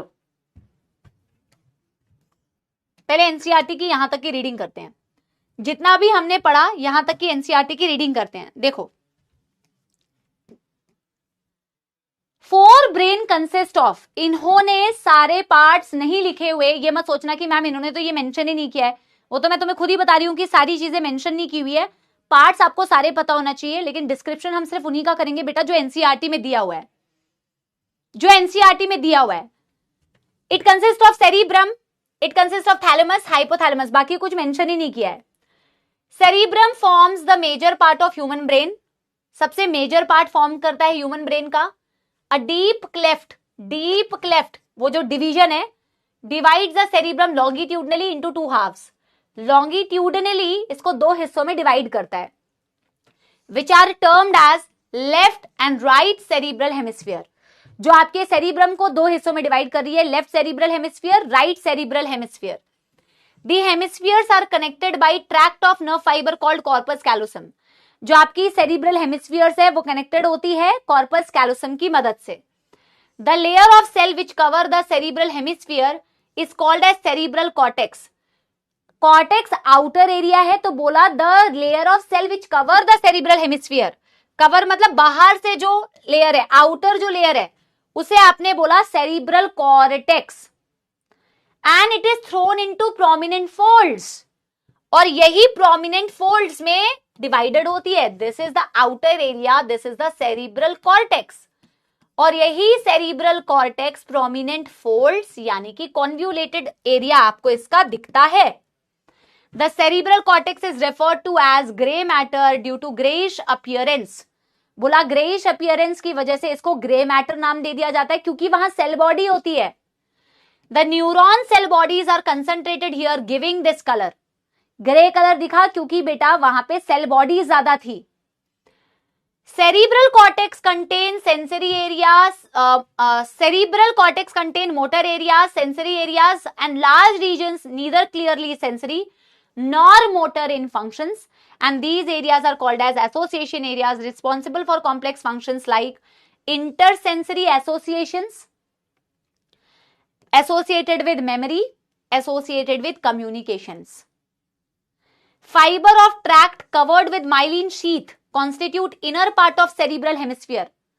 Outer part of cerebrum was cerebral cortex, जो grey colour का दिख रहा था cerebral cortex, क्योंकि उसमें grey neurons cell body थे। लेकिन सेरिब्रल कॉर्टेक्स तो बाहर वाला हिस्सा है, जब सेरिब्रम हेमिस्फीयर में मैं अंदर की तरफ जाऊंगी तो माइलिनेटेड एक्सॉन्स दिख रहे हैं, और वो myelinated axon gives opaque white appearance and hence it is called as white matter. Cerebrum wraps around, अच्छा ये अभी हमने पढ़ा नहीं है बेटे, यहां तक कोई दिक्कत, ये तो अब अगली क्लास में पढ़ेंगे, लास्ट क्लास होगी। अब अगली क्लास जो होगी न्यूरल कंट्रोल एंड कोऑर्डिनेशन की लास्ट क्लास होगी। ये जो एरियाज आप पढ़ते हो, ये सारे एरियाज जो सेरिब्रम के पढ़ते हो, ये एक्चुअल में सेरिब्रल कॉर्टेक्स के एरियाज हैं, है ना, जो आउटर वाला एरिया है, डिफरेंट एरियाज, ठीक है। यस, क्वेश्चंस करें कुछ, जितने हो पाएंगे करेंगे आज। एनसीईआरटी कैटलिस्ट बिल्कुल एनसीईआरटी की लाइन से बनाए हुए हैं, बिल्कुल इजी इजी क्वेश्चंस है, ठीक है ना, तो अच्छी तरीके से बुद्धि का इस्तेमाल करते हुए दीजिएगा। पहले 3 क्वेश्चंस में मैं पोल कराऊंगी। क्वेश्चन नंबर 1 करिए पोल, चलिए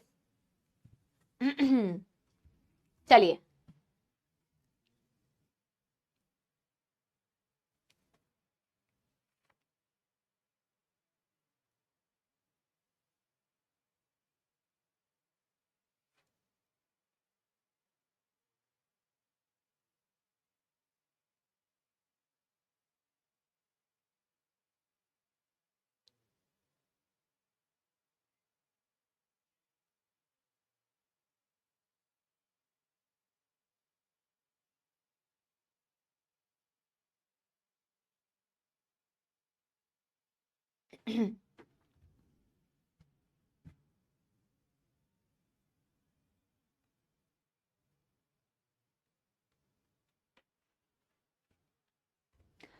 In our body, the neural system and the endocrine system jointly coordinate and integrate all the activities of the organ. Yes, true है.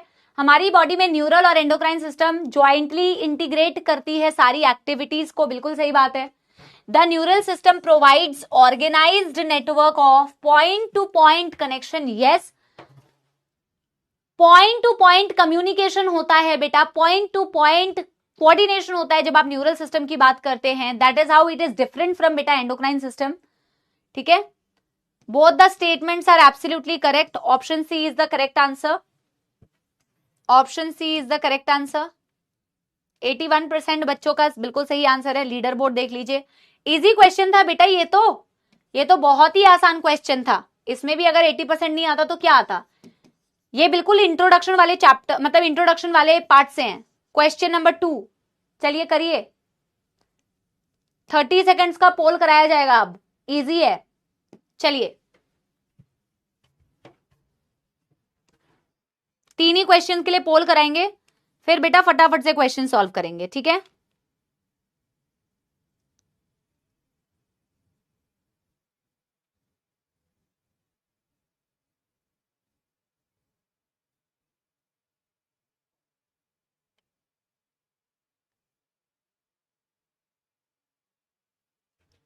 डन. क्वेश्चन में कहा है neural system is better organised in hydra. No, it is better organised in insects, not in hydra. गलत है. The neural system in insects consist of a brain that is present, that is आना चाहिए, that is present along with the number of ganglia and neural tissue. बिल्कुल सही बात है. NCERT में बहुत क्लियरली दिया हुआ है एज कंपेयर टू बेटा hydra insects have a better organised neural system, ना कि hydra. False and true. 1 is incorrect, 2 is correct. Option B is the correct answer. Option B is the correct answer. 80% तक पहुंच नहीं पाई. ये सी दोनों correct लग रहे हैं बेटा 13% भारतीयों को. चलिए, ये लीडर बोर्ड है. चलिए, option B is the correct answer. अगला भी पोल करा लेते हैं. हाय राम. क्वेश्चन नंबर 3, चलिए.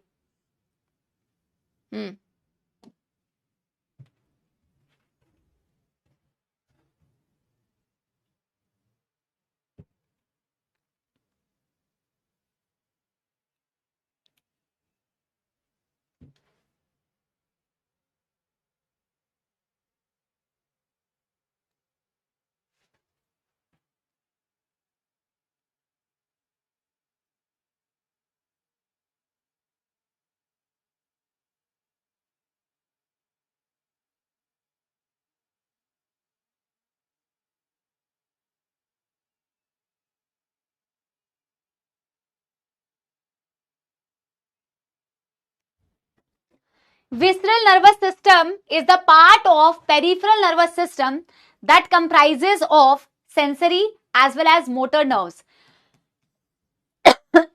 ये मैंने आपको पढ़ाया था. ऑटोनोमिक नर्वस सिस्टम से विसरल नर्वस सिस्टम कैसे डिफरेंट है. Autonomic nervous system,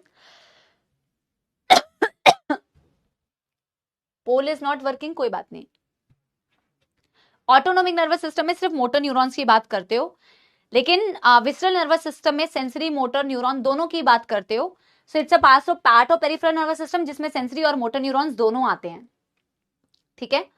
somatic neural system relays impulses from central nervous system to skeletal muscles. Yes, somatic nervous system बेटा उस नर्वस सिस्टम का पार्ट है पेरिफेरल में जो वॉलेंट्री पार्ट्स स्केलेटल मसल्स को information देता है. Both statements are absolutely correct. So statement 1, statement 2 are correct. Option C is the correct answer. ये ऑप्शन 1 क्यों दिया है? मैंने कुछ गलत तो नहीं पढ़ा? सोमैटिक न्यूरल, ये 30% ने ऑप्शन ए आंसर क्यों मार्क किया है? 2 को इनकरेक्ट क्यों बोला? From central nervous system, motor neurons की बात की है.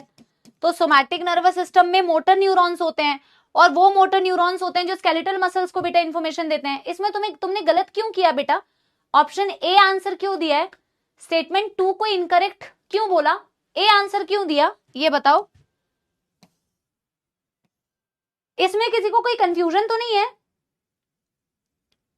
इसमें किसी को कोई कंफ्यूजन तो नहीं है? एक बारी मुझे बता दो प्लीज, क्योंकि बहुत सारे बच्चों ने ये गलत आंसर दिया है. क्लियर है?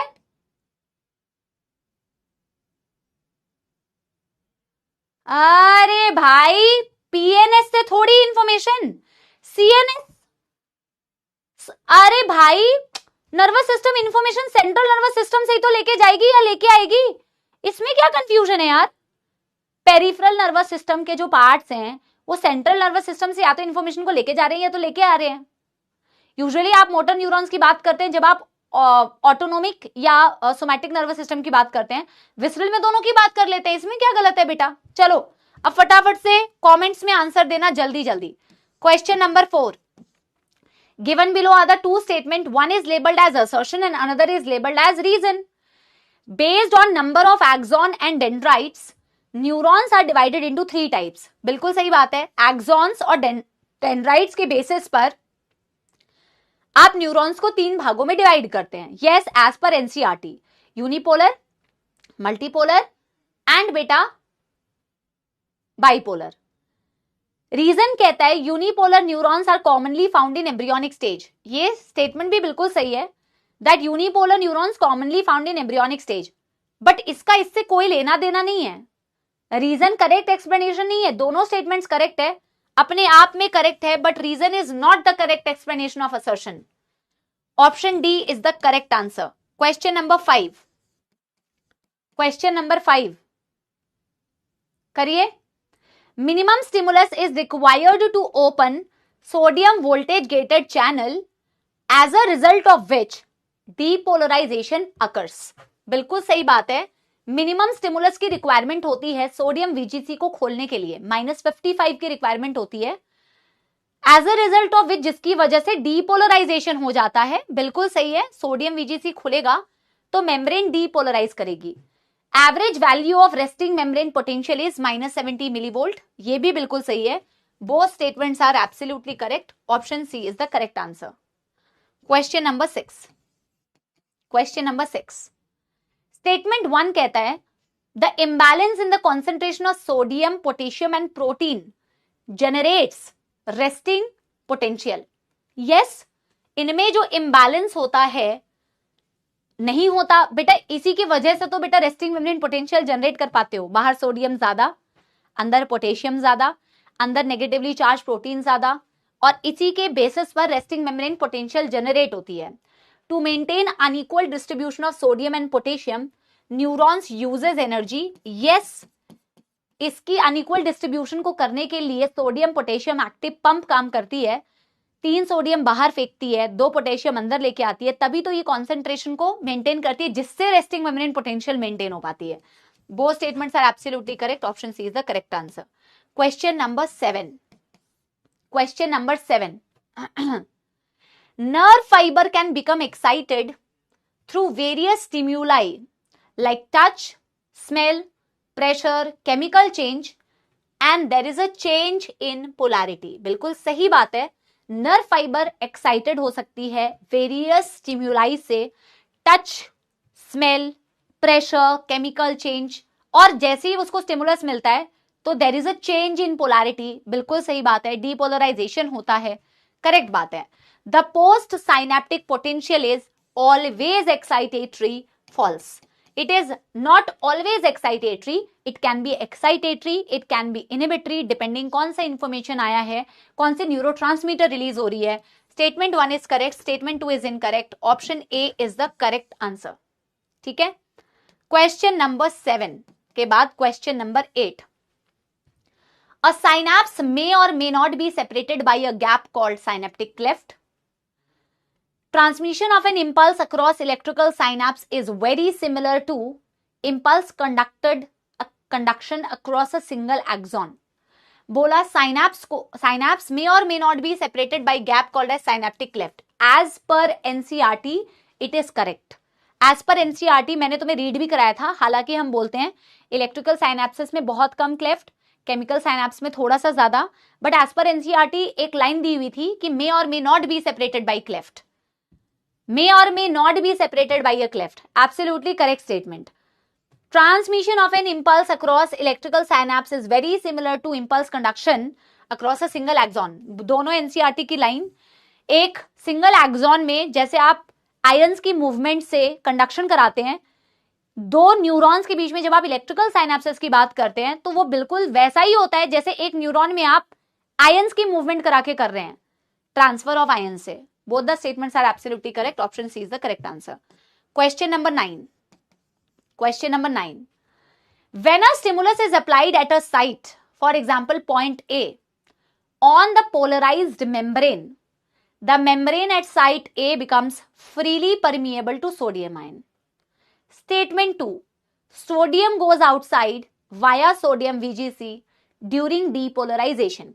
जब स्टिमुलस अप्लाई करते हो, let's say for example at site A या point A on a polarized membrane, यानी कि ये वाली मेम्ब्रेन, रेस्ट वाली membrane become freely permeable to sodium. True है, एनसीईआरटी की लाइन है।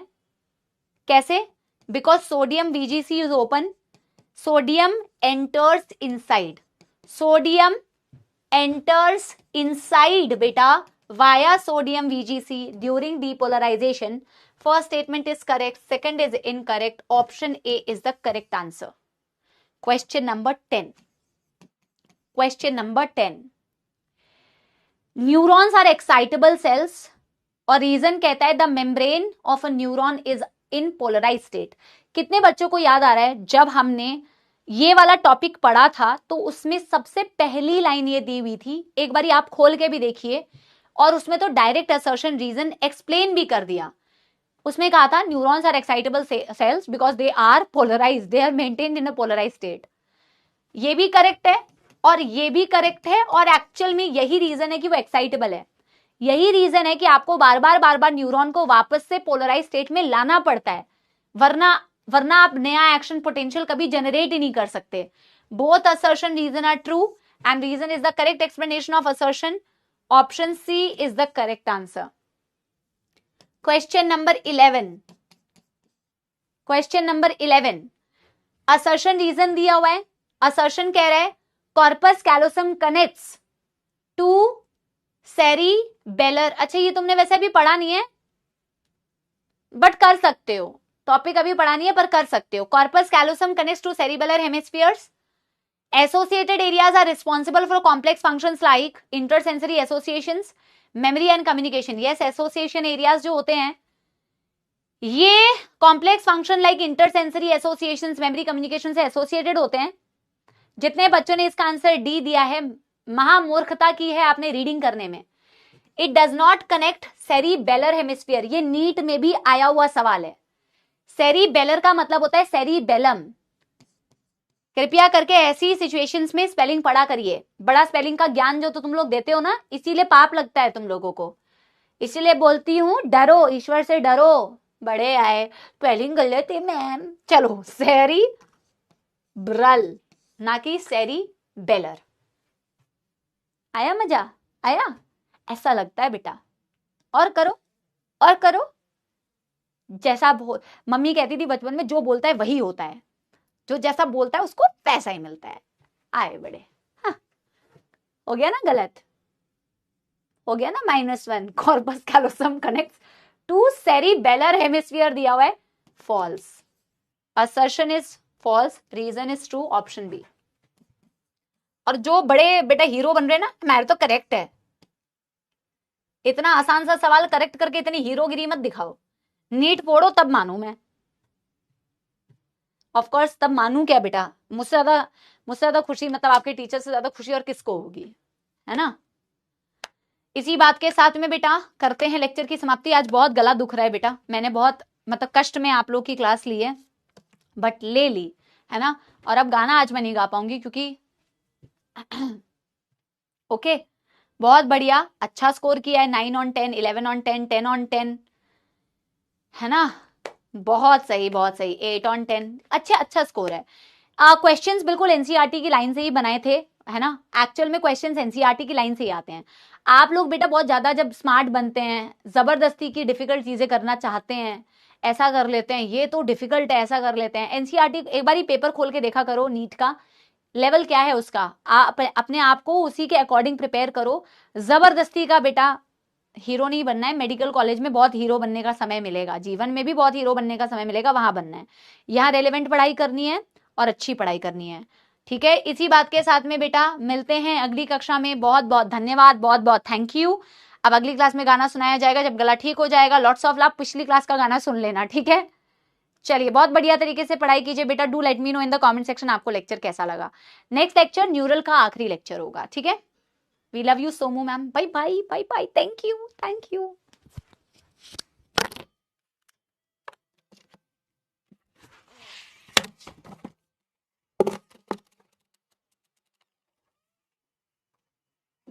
Thank you.